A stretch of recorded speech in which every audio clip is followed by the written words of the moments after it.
right, so buckle up. Today's going to be a bit of a bumpy ride, right? It's going to be an emotional ride, yes. So in the description for this podcast, we quite often say we'll speak to people, some you'll know and some you won't. Today's guest you won't know, or you probably won't know, but by the end of it, you'll want to know everything. It's an intriguing story, and hats off to this guy. Hang in there. This is the Brown Part Podcast. The Brown Part Podcast. Question. All right, go. What do you got for me? Have you and Casey ever had that talk about what you would do if one of you was to go first? Not a proper chat, just the jokes about, I want to be stuffed and put on the couch and... Yeah. all I've done that. Thing. But you're never to see another person, I want to be stuffed and mounted in the lounge room, yes. And if you do, I'm going to haunt you. But no, not a proper one. But I just want to say for the record now, I want her to find love and I want her to be happy. Really? Are you saying that because we're recording this in retrospect after we've spoken to our guest, Mason Sawyer? Yes. This interview has gotten into my brain. Me too. It's definitely changed the way I've operated at home. Hugging my loved ones closer and tighter and making sure they know I love them. Mason Sawyer, an amazing human being. Doing great things now with his trauma. And here was our chat that we had with him.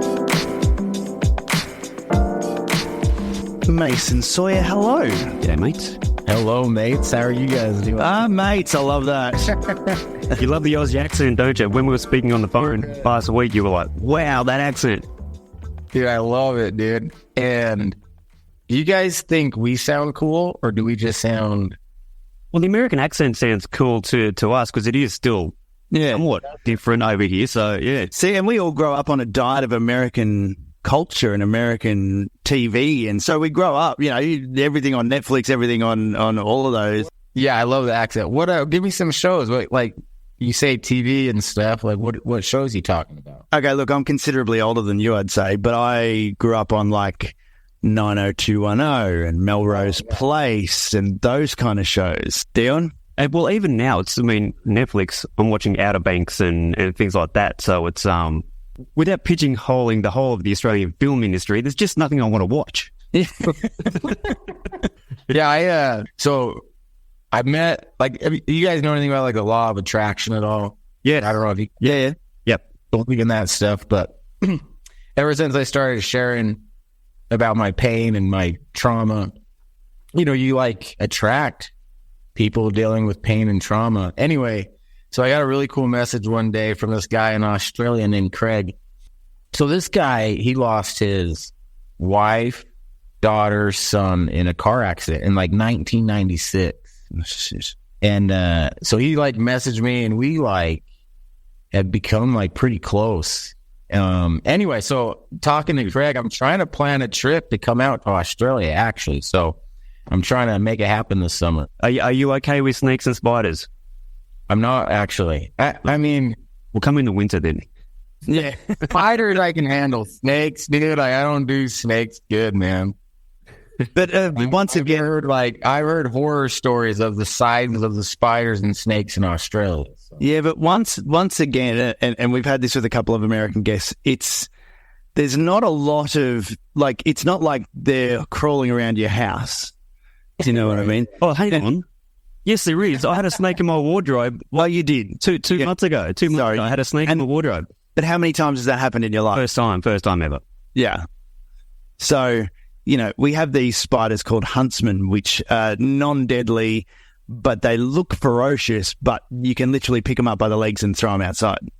You wouldn't. I squashed them, because I squashed one last night. It was that big, legit. I squashed one in their bedroom. That's wild, man. Just quickly, what do you know about Australia? Before we get on to you, what do you know about Australia? What do you hear about Australia? How did we come across? Outback Steakhouse, kangaroos. not very, not good. I don't know anything about it. Just only what I've gathered from Hollywood movies and Instagram, basically. We all actually have pet kangaroos. No, you don't. Stop messing with me. But in saying that, rarely would there be a week go by that I wouldn't see one. I reckon I'd see one in my area once. Oh, your area, yeah. Mine don't. So it's like seeing like beer to you guys type of thing. I would say so. guess so, yeah. Yeah. But all right. Yeah. They hop around and they box you if you get too close. So Yeah, and they can kick the shit out of you with their back legs. So I think I remember seeing like an Instagram post or something about like the population of kangaroos and like people in Australia or something. I don't know. yeah, there are a lot of them. Yeah, there are heaps. Now tell us, you just to paint the picture for those that are listening, you're sitting in front of a sign that says the 1090. What is the 1090? So the famous quote, life's 10% what happens to you, 90% what you're going to do about it. And there's a couple different versions of that quote. Lou Holtz is a famous American football coach that said it. Anyway, I love the quote, man. It's like my favorite quote. And with the story and what I've gone through, that quote has really changed my life, helped save my life, and helped me see my obstacle as an opportunity to try to help other people instead of just poor me, why me, and just feel sorry for myself the rest of my life. So life's brutal, man. Life's unfair, and a lot of it is out of our control. But, you know, the one thing that's in your control is how are you going to handle tough situations when life gets hard. I think that's the true test of a man. And I think that quote helps get you there. So just to give the listeners your story, you had an event or a trauma, a phone call that changed everything. Can you tell us about that? Yeah, I'd love to, man. Dude, podcasting's like therapy for me. So yeah, I tell my story over and over and over again. And one thing I'm learning, and I don't really know why, I can't explain it like biologically why it's happening, but it helps, man. Just talking about it. It's so good. Get it out. Yeah. Well, that's why therapists. That's fun to do it, dude. That's why therapists are rich. Yeah. So I grew up. I love basketball, and so that was basically my whole life as a kid was just working on becoming a better basketball player. And then in high school, I met this girl named Courtney, and just like loved hanging out with her. We always got along. We became a couple, and we were just kind of always happy. In fact, we in high school, our senior year, so our last year in high school, we won the award most likely to marry your high school sweetheart. It was a good out. Like, it was obvious to everyone. Like, we were just kind of a good, wholesome couple. Yeah. And so I love Courtney, and I could talk about Courtney all day. I miss her so much, but so she's my high school sweetheart. And I worked so hard at basketball that I earned a scholarship to go play college basketball in Southern Utah. And so Courtney and I, we get married. We go to college. Courtney's in the nursing program. I'm playing college basketball. After I graduate, we move back up to our old city, West Jordan, where we went to high school together. Mm-hmm. And I took the job at my old high school to become a basketball coach. So I'm like teaching and coaching at my old high school, which was cool, which was weird. Yeah, cool. Awesome. Courtney's, she gets a cool nursing job that she loves.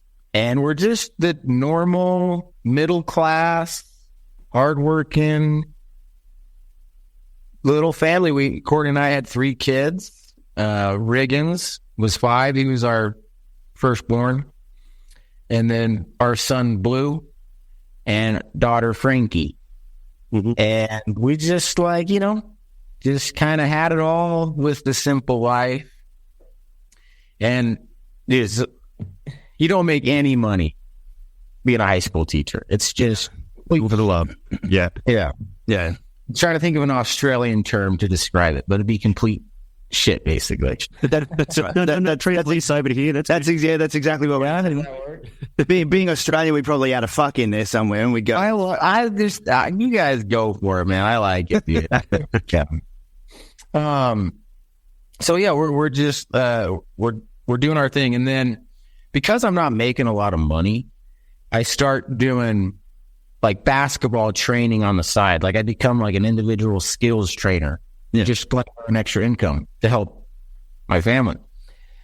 And then it kind of turned into like the side hustle becomes like the main, like, man, I'm actually making a good amount of money with the side thing. And so maybe I should just be a skills trainer. And then one day I get this really cool phone call from this place called Nets on Fire. It's like this big basketball complex in southern Utah. And they offer me like this dream job, guys. Like, awesome. They're like, hey, we're going to pay you to be our skills trainer. You're going to put club basketball teams together and travel and coach. I'm like, wow, that's awesome. And this job offer is back in the city that Courtney and I first got married and went to school, St. George, Utah, where Dixie State was. So Courtney and I are pumped, like, oh, we get to move back to St. George because we loved it. So we pack up our little family and we move down. And one of the cool things about moving back to St. George, guys, and I don't know if you guys have siblings or I don't know what your family dynamic's like, but I'm the youngest of 5 kids. And my older brother, Race, he's like 7 years older than me. And I loved Race. He loved me. We had a good relationship, but I just wish I talked to him more. And like, you know what I mean? We're just a little more distant than I would have liked to have been. Yeah. And we're guys, so you know how it is. Like, you don't talk about your feelings, or we don't say, I miss you, or like, we should hang out. You just, like, for whatever reason, you don't say that. Yeah, not my brother. And even now I don't with my brother. Like, speak to him once a month, maybe. I don't know. It's weird. So we moved back. I take this new job. We moved back, and my brother Race was in St. George. And it was sweet because Race had 3 kids of his own. And his youngest son, Ryder, would babysit our kids. And like, it was just, I got to see him all the time. It was so cool.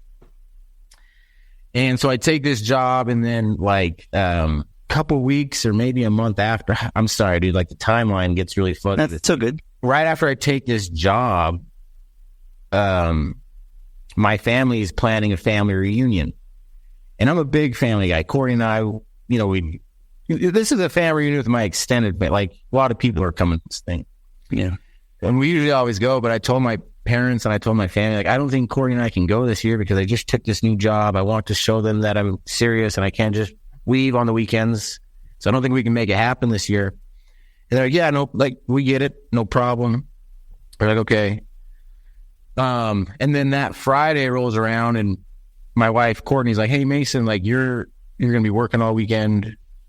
I'm just going to take the kids. We're going to go to the family reunion. The kids will love it. I'll just drive back Sunday.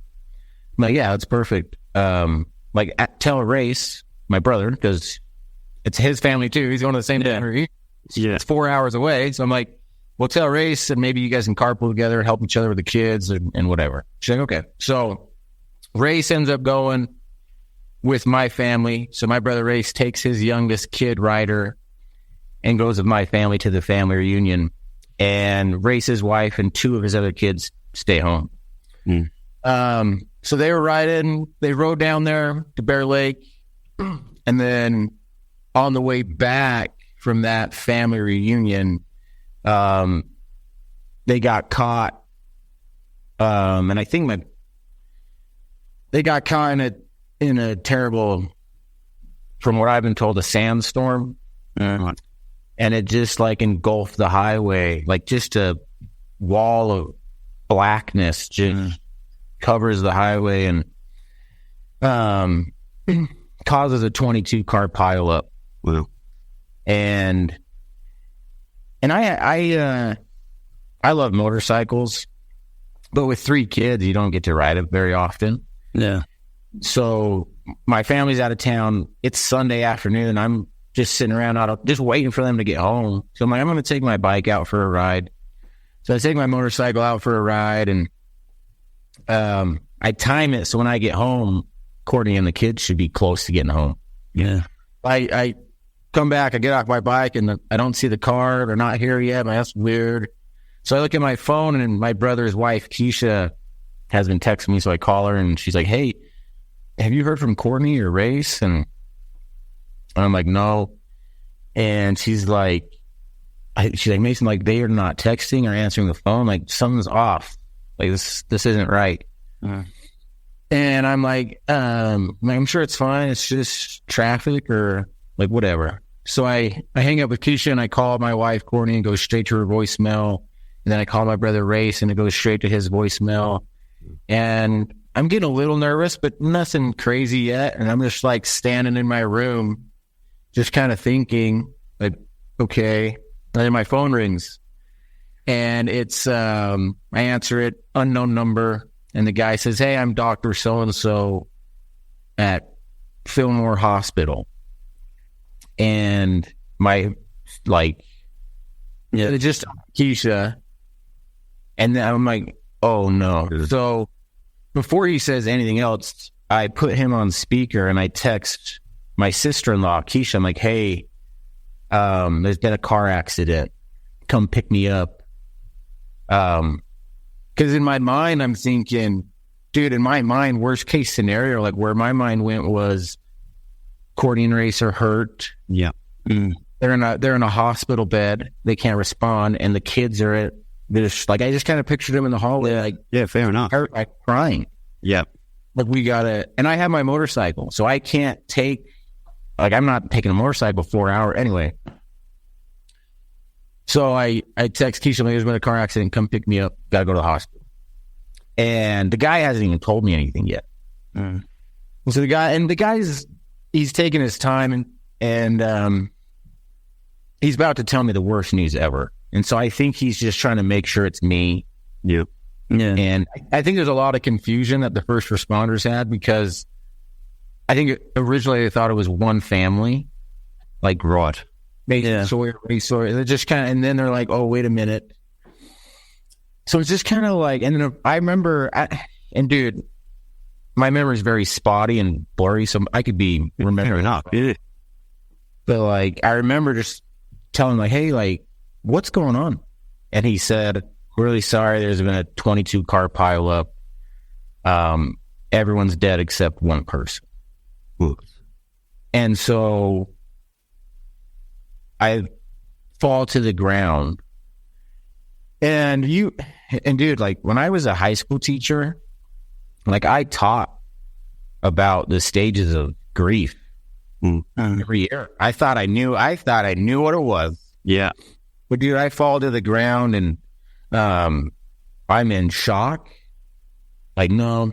Like, and I think I remember asking him, like, you're kidding. He's like, I'm sorry, I'm not kidding. I wish I was kidding. Okay. And then I'd flip to anger, and then I'd flip to just sadness, and then I'd flip to shock, and then I'd flip to the acceptance guy. There was a part of me, like the acceptance guy, or like, hey, like, pick up the phone. You need to start telling, like, yeah, survivor guy. Yeah. And so I just remember I'm rolling on the ground crying. And dude, if you knew my brother Race, he was a state championship wrestler. And then he got into MMA fighting. And the guy could just take a punch, man. Just tough as nails type of guy. Yeah. And so I remember when that doctor said there's the one survivor, and I'm on the ground crying and going through what I'm going through. And I have to pick up the phone and figure out, like, all right, who is it? I'm like panicking, and I have this feeling like it's going to be Race. Like, if anyone's going to survive a 22 car pileup, it's going to be Race. What that meant for me is my whole family's gone. My whole family's dead. Yep. And I have this weird guilt and shame that I was essentially hoping that my brother and Ryder would be dead. And it's really weird, guys. And trauma is just a nasty thing, man. Because, like, there's a part of me that gets it. Like, Mace, like, you don't need to feel bad about that. Like, we get it. Race would get it. Everyone gets it. No, I get it. But then there's, like, another dude in my head that just the self-hatred and the negative talk and the dude, it's not good. But, like, and I mentioned this earlier, the more I do podcasting, and I'm a motivational speaker now, so I do motivational speaking gigs. And one thing I'm learning, dude, is the more I hold that, the guilt has gone away.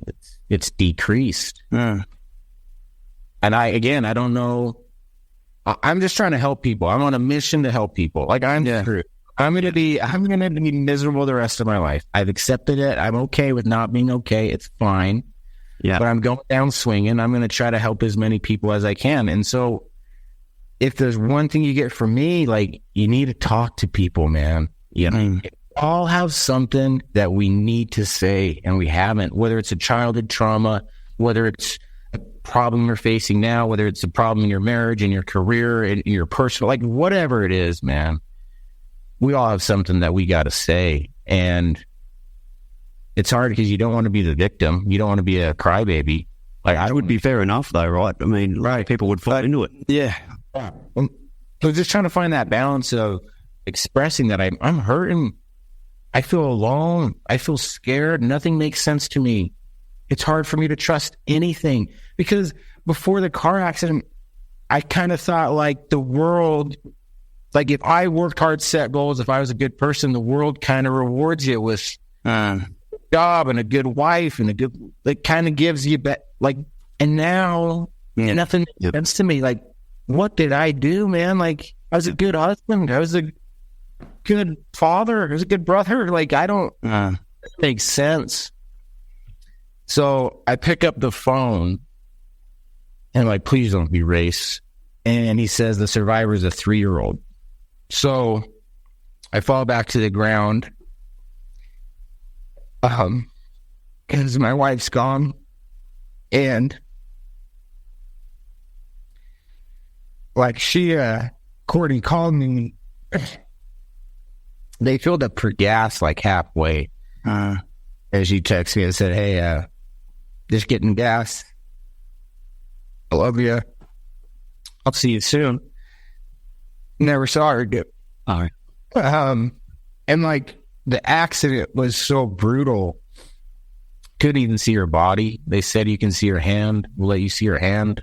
The only person I saw was Frankie. But anyway, so I'm like, okay, so my wife's gone, Riggins is gone, my brother's gone, Ryder's gone, and then someone else is gone, but I'm not sure who. And because when they say 3 years old, that could mean my daughter Frankie, like, or that could be Blue. And honestly, like, if I was a sane person in that moment, it probably would have been really clear who the survivor was. But I was going through so much, and I wanted everyone to be alive. So when I told the 3-year-old, I wanted it to be Frankie and Blue. Yeah. And so I'm like, kind of like, and so we're talking, and for whatever reason, guys, I think it's Frankie. The way he's talking, what he's saying, I'm thinking it's my daughter Frankie.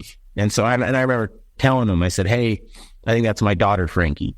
And he said, this is not, the survivor is not a girl. This is a boy. He has blonde hair, blue eyes. Right. And my son Blue has blonde hair, blue eyes. And so I became to be like, I thought Blue was gone and it was Frankie. And dude, I had this moment of like, wow, Blue's actually alive. It was so cool. And then it was immediately attached to Frankie's gone now. Yeah. Now my little girl's gone. And that crossover really like it's really hard for me to make simple decisions now. It's hard. And I think a lot of those issues stem from that. Like, I don't want to pick anything anymore. I don't want to be responsible for, like, it really messed me up. Oh, and nobody would blame you for that. My God, I'm surprised you're still here. And just like trying to explain it is really difficult. Like, I can't even really do it justice. And that's why I love Metallica so much is, dude, the lyrics to some of those songs, my life, dude, like the song Fade to Black. I was going to say Fade to Black. Dude, like, I swear to God, they wrote that for me. I swear, like, when I hear that song, I'm like, oh my gosh, this is how I feel. This is the Brown Park Podcast. Now, a word from our sponsors. This is the Brown Park Podcast with Christo and Dion. Now back to the show. So, it's Blue. And dude, the other thing is, they said all I heard was one survivor. So I didn't even know if it was my kid 100%. Like, was it from a different car? Was it? I don't know. And they can't ID the kid. He can't talk. They said he was okay. They're life flighting him to the hospital in Salt Lake City. So like, how long does a life flight take? And they said like 45 minutes. I'm like, okay. And so then like every once in a while, that acceptance guy, he'd step in. He's like, okay, Mace, you need to call your parents and you need to tell them what's happened and you need to tell them to go to the hospital because they're like 45 minutes away to the hospital driving time. I'm 4 hours away. So I'm like, hey, if it's Blue and he is alive and he's conscious, it's like someone needs to be there for him. So please go to the hospital. They're like, okay. So they go to the hospital. My in-laws, Courtney's parents, also go to the hospital for Blue. So they're waiting for Blue. My brother Sage is driving up to St. George because I told Sage, I'm like, hey, I have to leave Keisha. Dude, I haven't even told Keisha yet. So, Keisha, remember, because I text Keisha. Yeah. Say, hey, car accident, come get me. So she pulls up. She doesn't know anything. I now know all the details. And I remember the doctor said, he told me, he's like, I need to get hold of Race's wife, Keisha. And I told him, like, she's coming over here. I can tell her, but I need to be 100% sure everyone else is dead. Because there's a lot of confusion on this. Yeah. I'm like, I'm not telling her that unless 100% everyone else is dead. He's like, yeah, everyone else is dead. I'm like, okay, I'll tell her. So I get out to the main road and I see Keisha pulling up and I flag her down and I jump into her car and I get in the back seat. So I'm sitting behind Keisha and they can tell like something's not good. Like it's not good. Like they can tell I've been crying and going through it. And so they're just looking at me like, and I don't know how to tell them. So I just say, there's been a car accident. Everyone's dead except maybe Blue. And my niece is in the car with Keisha. She's in the driver's seat and she lets out this scream and opens the door and just takes off running. Like the whole fight or fight thing is very real. Like just took off running. And then, so she's running, I'm crying. And then I turn and I see Keisha's head drop and Keisha says, oh, my precious Ryder, because her son is gone. And then obviously everyone else, but so then Keisha can't drive. And honestly, there's really no need for her to drive because she has no survivors. Like her two kids are with her at home already. So she doesn't really need to leave. Yeah. But I have to leave and I'm in no condition to drive. So I call my buddy Jake and he picks me up and he drives me 4 hours to the hospital and I have to drive through the very car accident to get there, which wasn't good. And I get to the hospital and my wife was a nurse. So I get to the hospital just full of nurses and I make it up to the room and Blue's there and Blue's he had a broken hand and he had some pretty deep cuts like on his head, but no stitches. The cuts kind of healed up on their own over time and had a cast on his hand for a little bit, but he was good.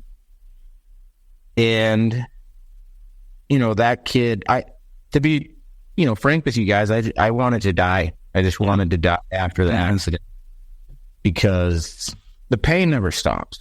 And it just doesn't.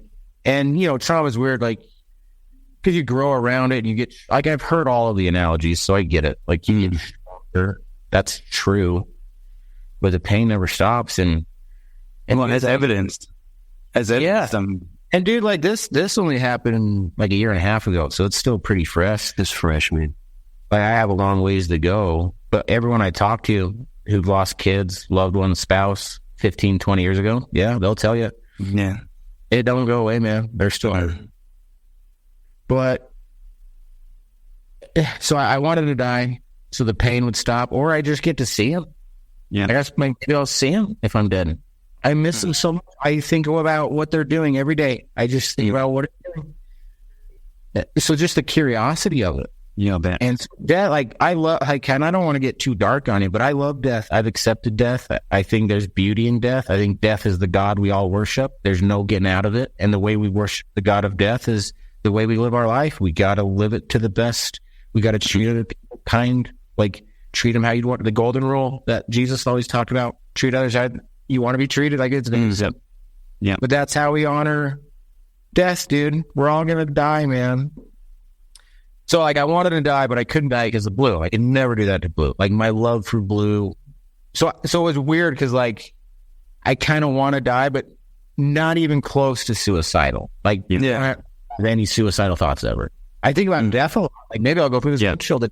How do you play that out? But I don't have like, really weird. It's weird, dude. But because of Blue, and that's a message that in my public speaking, I try to tell people, like, you need to find your why. Yeah. Mm-hmm. And as bad as what happened to me is, the good thing about it is it's given me two really strong whys, two really strong purposes. And I remember asking my therapist after the accident, when I started going to therapy, I asked him, like, hey, man, can I ever be happy again? I asked him that. Yep. And he said, this is why I love my therapist, dude. There's no bullshit with this guy. He's just so straight up front with me. And he said, Mace, he's like, I don't know. I don't know. But then he's like, Mason, what we need to do with you is to find you a purpose. He's like, that's more strong than happiness and joy. Like that's going to come in. He's like, we need to find you meaning and purpose. Yeah. And my therapist told me, he's like, Mason, like, as bad as this is for you, because it's bad. And he told me, he's like, I deal with high trauma people, and your stories is as bad as it gets, dude. Yeah. But Mason, with that said, you have one of the strongest opportunities to now help people. And then he told me, he said, Mason, tomorrow someone's going to lose a spouse, someone's going to lose a child, someone's going to lose a brother, someone's going to lose a niece or a nephew. So you could help all of them. And I won't forget this. He said, Mason, show me some of the emotions you have, some of your feelings. And I said, I feel completely alone. I feel helpless. Like there's nothing I can do to get him back. There's nothing I can do to change it. He's like, yeah. He's like, you can help so many people dealing with those same emotions. And it was nothing new. Like, I knew that. Yeah. Like, trauma really messes you up and clouds your brain. And it took someone with balls and some stones to tell me that, I think. I think everyone just felt so bad for me all the time.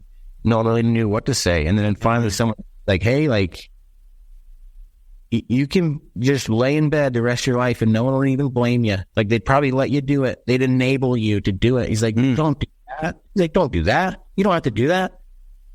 Yeah. And it's not like I turned the corner and I was fine. I'm like, okay. Like, it was still a process, but I remember walking out of that therapy session like, he's right. Like, opportunity doesn't come from something good. It can come from something terrible, but it's still opportunity. Like, what are you going to do about it? And that's why I love the 10-90 quote. Life's 10% what happens to you and 90% what you're going to do about it. I'd love to get my family back. You name it, I'll do it. I'll do whatever. Can't have it. Only thing I have control of it is what am I going to do about the accident? How do you talk to Blue about it? Great question.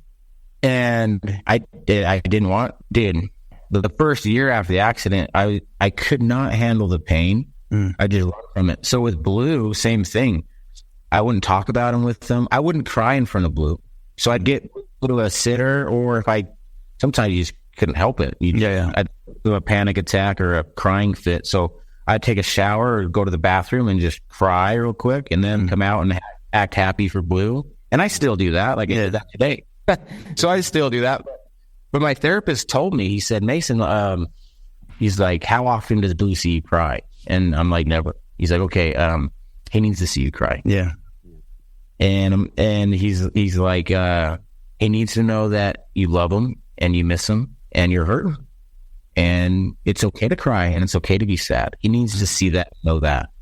And he said, like, have balance with it. You don't want to just cry all day in front of him. Like, that's not. Yeah.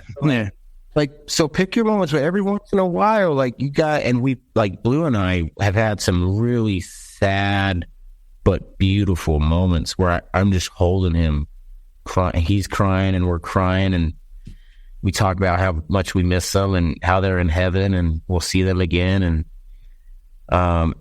And I started talking about them with him. And the cemetery where they're buried at is really close to our house, maybe like a mile and a half away. We use miles in the U.S. Yeah. We're kilometers. Yeah, it's all good.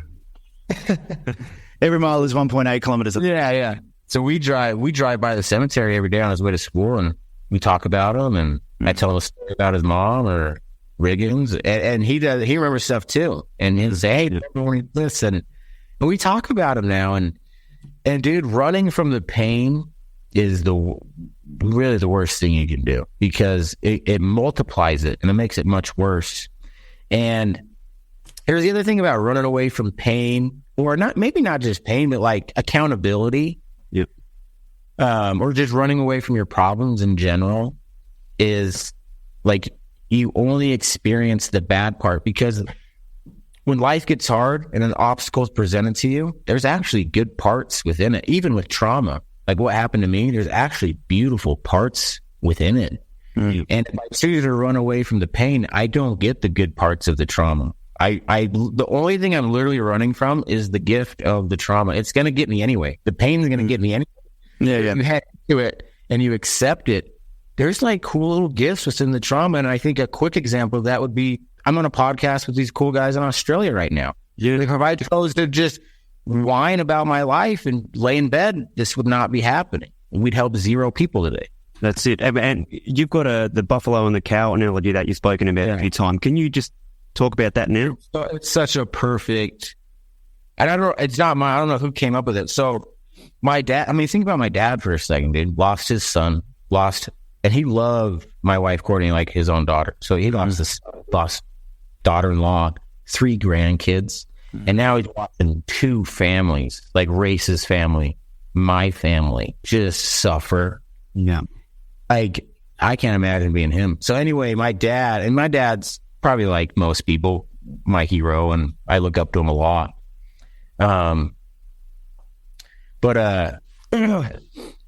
So my dad, he takes this grief counseling class.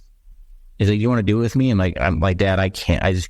One thing about trauma, dude, is if I commit to something on Thursday, if I commit to that on a Tuesday, yeah, that was Tuesday, Mason. So when Tuesday wakes up, like, who knows? Maybe I don't want to do it. It's just like, yeah. So anyway, my dad, I can't commit to anything like that. I'm sorry. And so he's like, I get it. So anyway, he goes to this class, and then the next day he's like, Mason, went to this class. The teacher gave us this really cool metaphor about buffalo and cows. I don't want to share it with you. And he emailed it to me. So buffalo and cows are really cool. They can both these animals can sense when a storm's coming, like the clouds, and like they can sense it. And the cows, when they sense the storm's coming, they take off running the other way. And like we do, like I did after the accident of my family. That's literally what I did. Like, couldn't look at pictures of them, couldn't talk about them. So much, like, I wanted to run away from the pain. Alcohol, drugs. Dude, I used to like get a babysitter for Blue at 1:00 in the afternoon. Sleeping pill, done. Like, the pain was suffocating. Yeah. And so I started running from it like a cow. And just like the cows, because what happens to the cows is they get tired and the storm catches up to them. And what's interesting is, and this is what we do in life, man, too, or if you're like a cow, but when the storm catches up to them, they don't stop running. It's like, hey, you just stop, let the storm go, you're done. And they just keep running. Because they're saying, I gotta run away. So they stay in the storm way longer than they need to be. It's much worse. And buffalo, they charge right at the storm. And listen, the buffalo are terrified too. It's not like they don't get terrified. They get terrified, but they face their fear. They don't run away from it. And what the buffalo have learned is by facing the fear of the storm and charging it, the pain and the misery and the fear lasts much shorter. Yep. And like the intensity of the fear is much less intense. And then, and this is what I was just talking about, as the cows are still running with the storm, right, in their misery, they're still running with it. Getting tired as well. Yep. Yeah, the cows are now rested, and now the storm gave them stuff, the water and the fresh grass and all this cool stuff that the buffalo now get to enjoy. And guys, like in your life, if you run away from it, it's going to catch up to you. It always does, man. It does, dude. It's going to catch up to you, and it's going to be much, much worse when it does catch up to you. You got to be like the buffalo. And if you have a buffalo, and this is something I've learned as I've adopted this buffalo mindset, is it still doesn't work out for you all the time. Like, you could still lose. Like, it could still go bad. But sometimes or most of the time, when you act like a buffalo, you'll find success, or you'll at least learn from the failure. Cows, if you're a cow, 100% every time failure. Every time it's going to happen. Eventually it will. It will. Yeah. That's the difference. Like, it's still not going to work out for you. Like, that's what makes life brutally unfair, dude. Like, you might work hard, set goals, you might earn the victory. That doesn't mean you're going to get it. Does Blue remember any of the accident? So, I don't think so. Which I think is good. Yeah. Because we're hoping. I'm mostly worried about Blue, like, when he's a teenager. Is he going to have, like, some demons that, like, he's just been repressing? Like, I don't know. He's so young. And so from what I've been told, like, you don't want to force it upon him.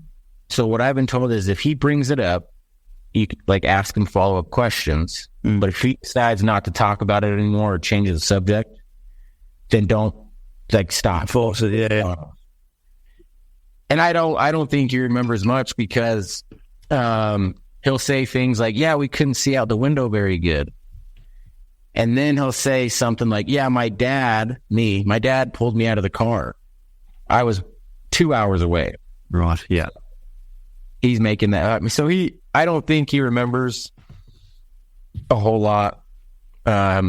He was three almost, he turned 4 days later. But he's basically 4 when it happened.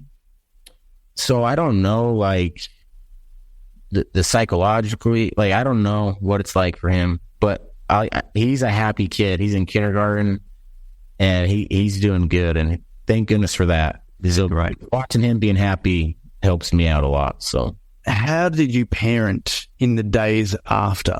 Did you have a good support network around you? Or? I'm figuring that out, dude. Hard, man. Yep. One of the hard things is with Courtney, it was easy because I could discipline him, get mad at him, and then Courtney was there to, like, you know. Yeah. Totally. Bad cop, good cop, bad cop. Now it's like when I discipline Blue, he just cries, and then it's like, and I know the feeling of loneliness so well that if I'm mad at him, he has no one. No. Like, in his world, like, if I don't have my dad, it gives me so much anxiety because, like, dude, like, I hate the victim thing. Like, life's hard. Like, life's hard, man, but I can't use what happened to me as an excuse not to do things. If I do, I think that's, like, the most disrespectful thing to do to my wife and kids and brother and nephew. I think it's really disrespectful. They wouldn't want me to do that. Yeah. I'm trying to start a business with 1090. I still set goals. I'm still a nice person. I don't get to do whatever I want. That's not how life works. The world doesn't owe me anything. Doesn't owe me anything. If I want to be successful, I got to get off my ass still. So I don't want to, like, I know I have to discipline Blue, but it breaks my heart, and it's really hard because I know it. I just, like, when I get mad at him, he just feels alone. It's hard. It's really hard. And, you know, it's weird because I've been podcasting and public speaking for like 8 months now. And, like,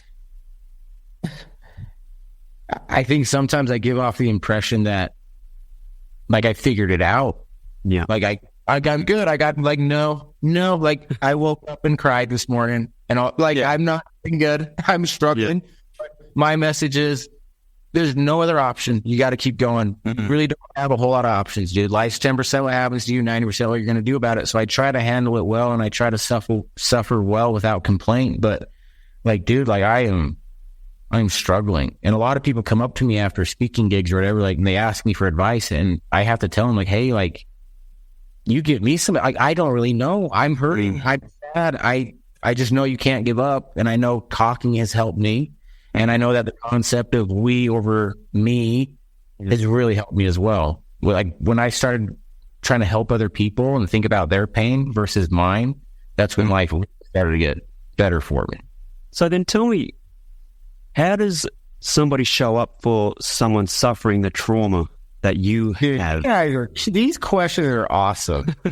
How long have you guys been doing podcasting? Just over a year, I think. Yeah. These are some killer questions, man. Can you ask me again? Sorry, I forgot the question. Well, yeah, no, I just want to know how somebody shows up for someone suffering the trauma like you have, because I would assume that people would try all different angles, but how do you actually show up for someone? So, like, people tell you the weirdest things. Like, God only gives people struggles like this to people who are strong enough to handle them. But what? Like, yeah. Make me the weakest guy ever, then. Like, yeah. People say, I love this question. Let me just tell, from my personal experience, okay? Because I don't know. I'm not like a genius or anything. But from my personal experience, the people, they would, like, one of my best friends, Sam Josie, the co-host of our podcast, really good friend. He'd literally come over, dude, and I would even forget he was there. I'd literally be staring at the wall or at a TV, and he'd just sit there hours. He'd sit there. He wouldn't say anything. He'd just sit there, and then he'd say, hey, Mace, I gotta go home. Do you need anything before I go home? Like, no, man. Like, that was it, and it meant so much to me. There's really not a whole lot to say. There's really not, and I don't try to say so much. There's nothing you can say to fix the problem. There's nothing you can say to make him feel better. I think what you do is you show up, and you kind of ask him, like, where do you want me? I'll sit here all day with you. I'm so sorry. I don't know how you feel. Those are good things to say. When people tell me, I'm sorry for what happened to you, I don't know what it's like, I like that better versus, oh yeah, I lost my uncle 2 years ago. I'm like, okay.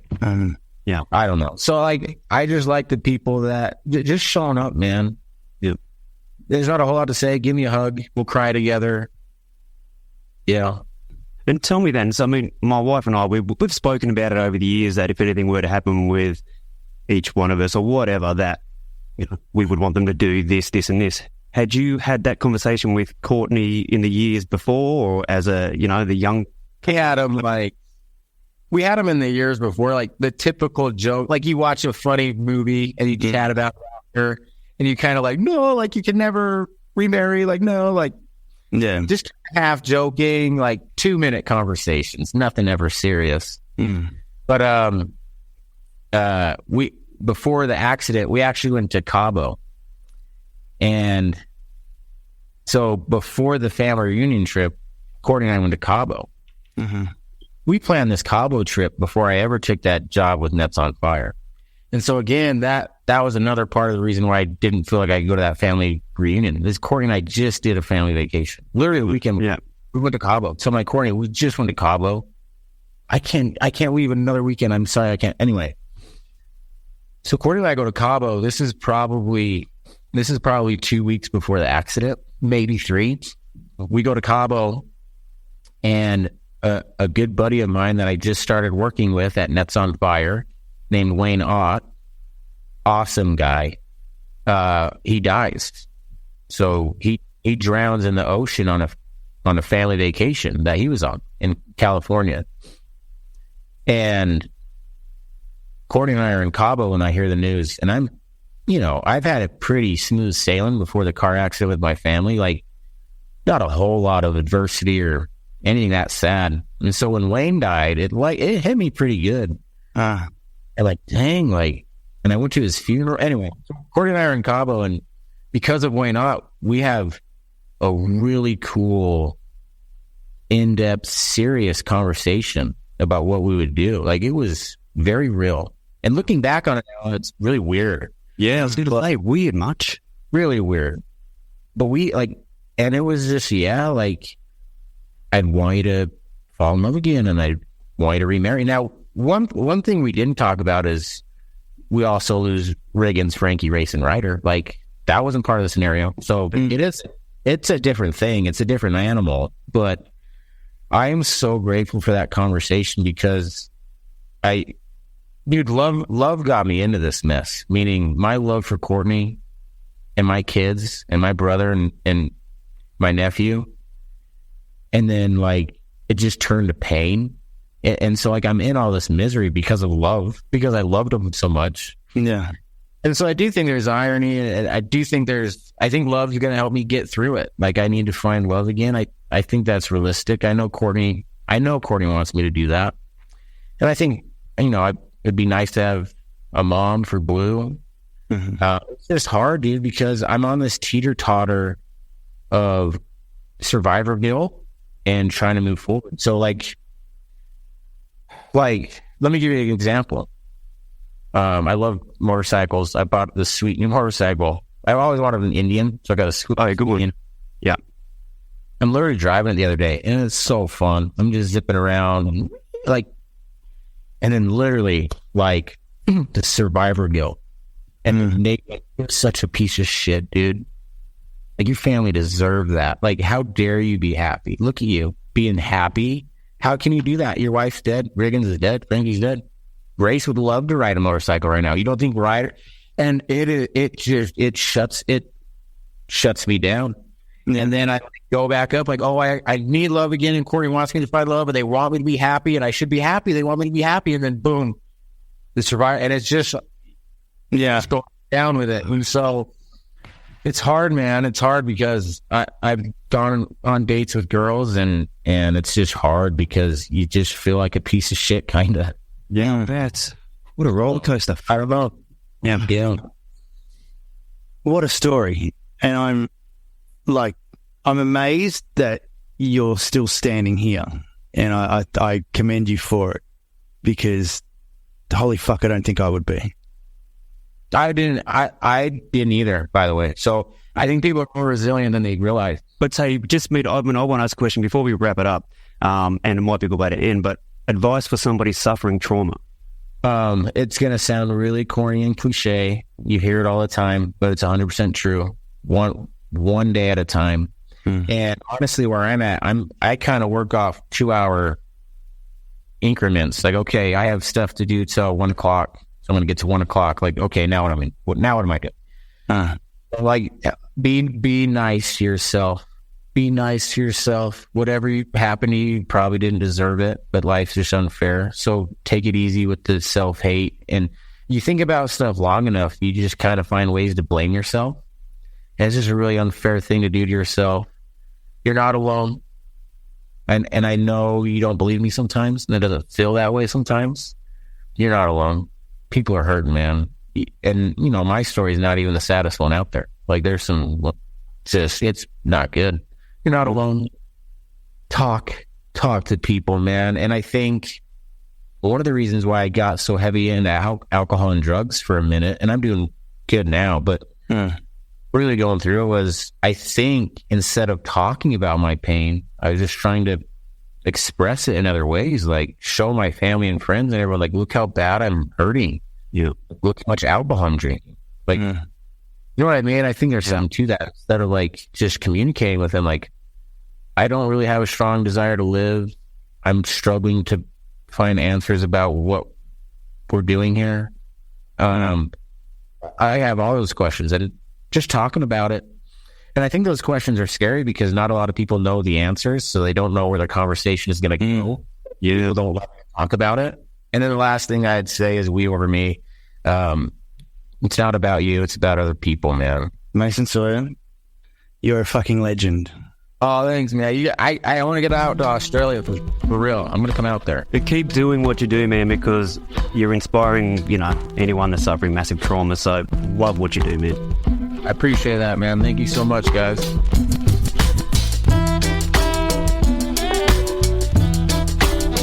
The Brown Podcast.